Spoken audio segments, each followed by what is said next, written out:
Dear students, having discussed about the Protestant Reformation in general, in this class, let us discuss the breach with Rome that England had, which you can otherwise call as the Anglican Reformation or the English Reformation.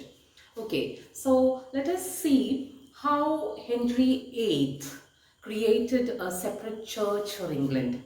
What kind of a ruler was Henry VIII? In 1521, he was in fact given the title Defender of the Faith by the Roman Catholic Church. Why? Because he supported the Catholic Church. Now, regarding Luther's Reformation, there is a statement which Henry had made, and he in fact wrote a letter to Pope Leo X saying that ever since he knew of Luther's heresy in Germany, he made it his study how to extirpate it. That means he wanted to spoil Luther's efforts to create a separate church. Now, because of his perspective in this way, Roman Catholic Church gave him the title the Defender of Catholic Faith. Now, what happened later? That is what we've got to analyze. Now, it became an irony of fate that it was Henry who, in fact, started the Anglican Reformation, the one who was known as the Defender of Faith. Now, in those times when Henry, in fact, had started this movement, it was a political movement. It got its religious connotations much later. Okay, let us move to the next slide.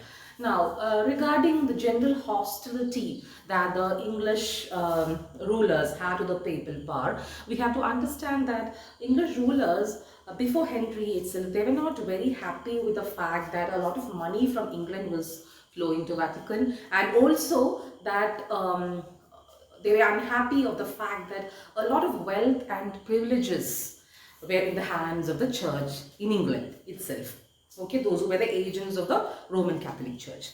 They also did not like the spiritual supremacy which the Catholic Church had over people, a kind of allegiance which the church had over the people of England.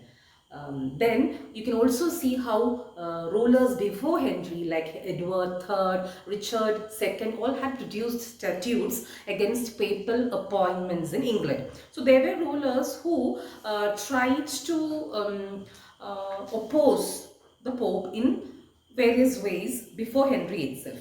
Now let us see that in this slide you can see how in the case of Henry VIII, unfortunately, this issue, a national problem, was linked to his matrimonial problem or his desire to marry a girl.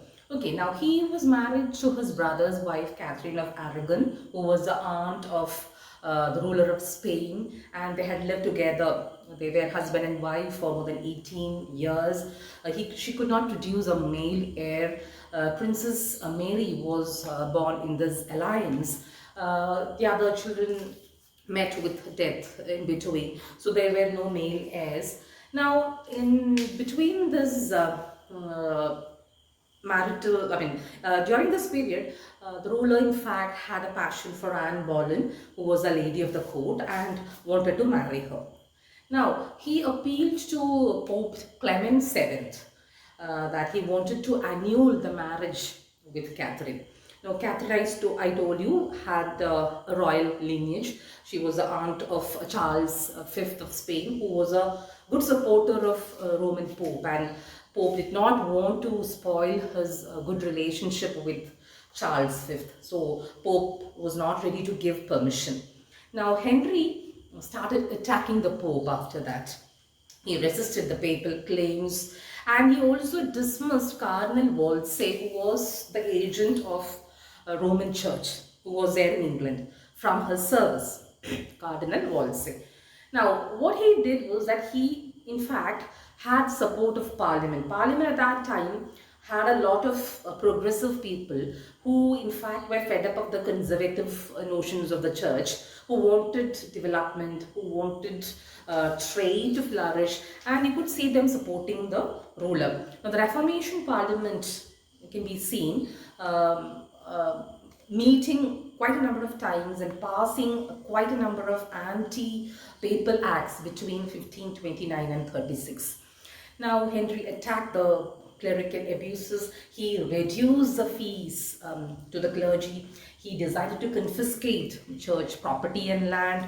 Moreover, he wanted a kind of submission from the clergy. He wanted the clergy, the priests and friars to accept him as a spiritual head, not the Roman Church. To accept the ruler, that is Henry VIII here, as a supreme protector and head of the church.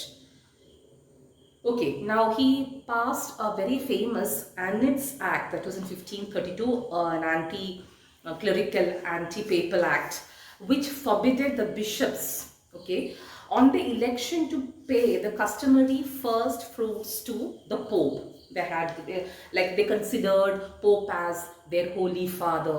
So that was a belief that bishops had. So that was forbidden. Okay, now meanwhile what Henry did was he proceeded with his marriage. He married Anne Boleyn secretly in 1533.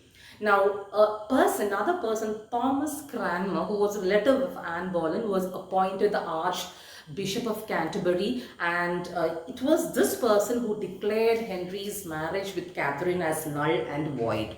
Now, this was a defiance of the Pope, and Pope was not ready to accept this sort of an act from the ruler, because the ruler had gone against the permission of the Roman Catholic Church. So Pope issued a bull, and the ruler was excommunicated from the church, Roman Catholic Church. Now, Parliament stood with the ruler Henry VIII here. They passed another act, the Appeals Act in 1533, forbidding all appeals of the English clergy to Rome. That means they had to settle all their issues in England itself, not taking their issues to Roman Pope. Everything had to be settled in England itself. That was the Appeals Act. Now, he passed a number of acts with the support of the Parliament, which said that bishops could be elected by the cathedral chapters, but they had to be nominated by the king. The king had a very important role to decide who the bishops were. All payments, including Peter's pence, you must have studied last semester, got forbidden. Then the Act of Succession was passed in 1534, which said that those rulers who succeeded Henry VIII would be of his lineage, and the other people or church or any other group, none of them will have any rights to question that. So the Act of Succession ensured the lineage of Henry VIII.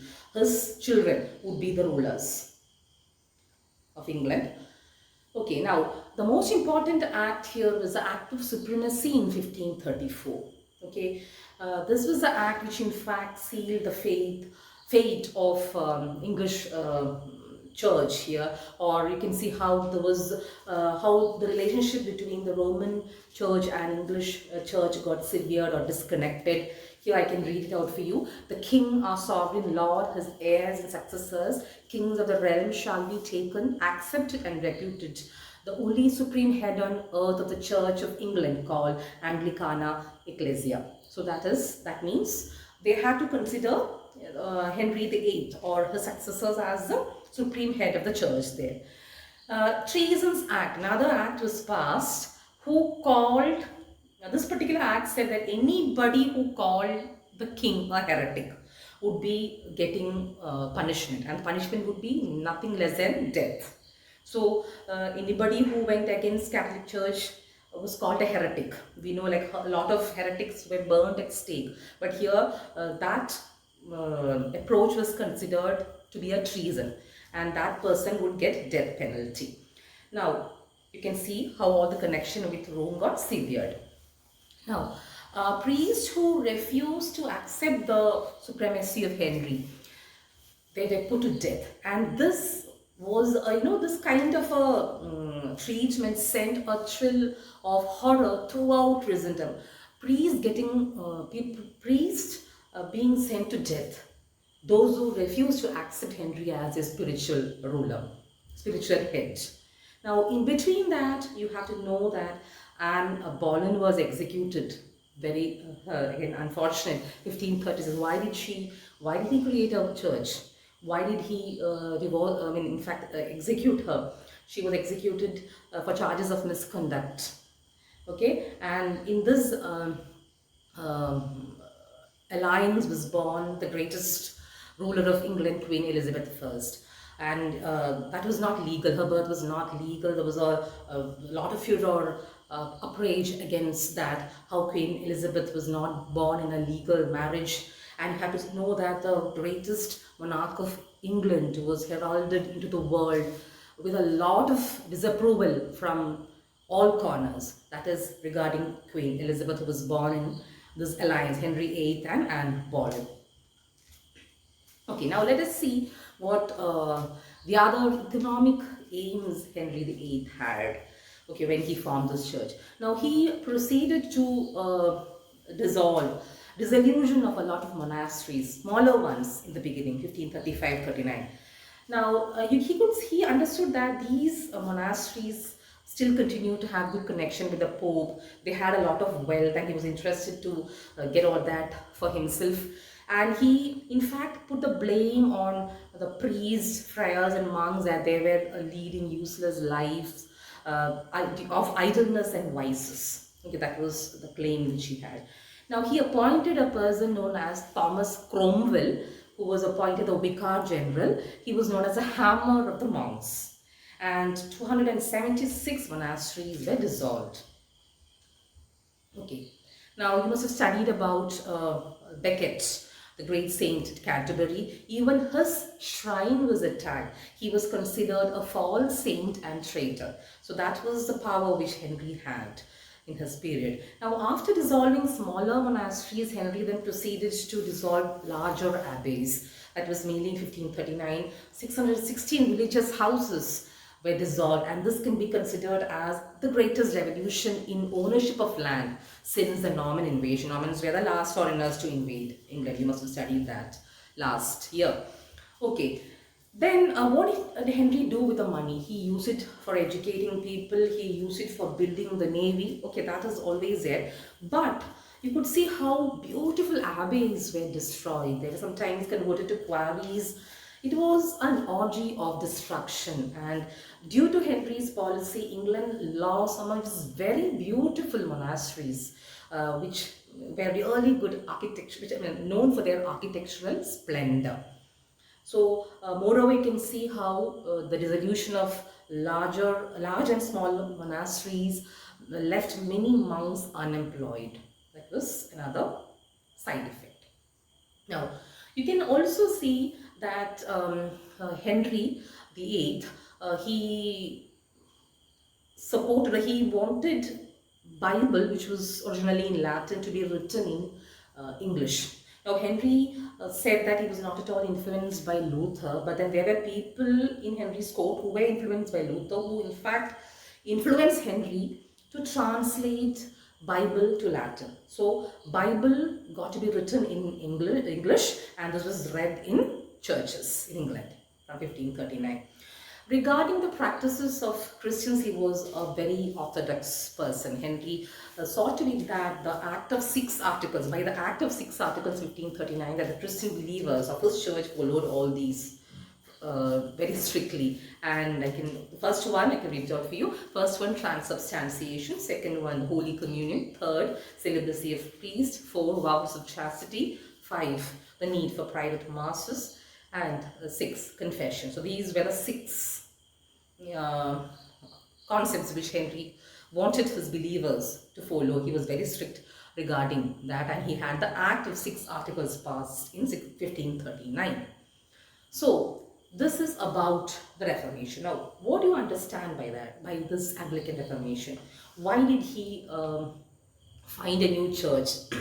Was it just to marry Anne Boleyn? Because you have to understand that she got executed. Henry married many number of times. He had 6 wives.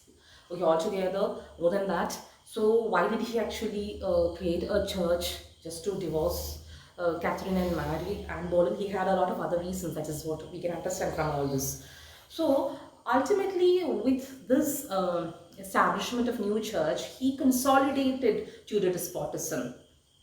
Okay, which was started by his father, Henry VII.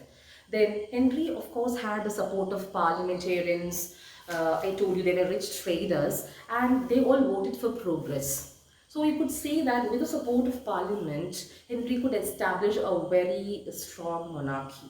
So the concept of new monarchy, Henry could usher in England the concept of new monarchy with the Anglican Reformation. Okay, hope the points are clear.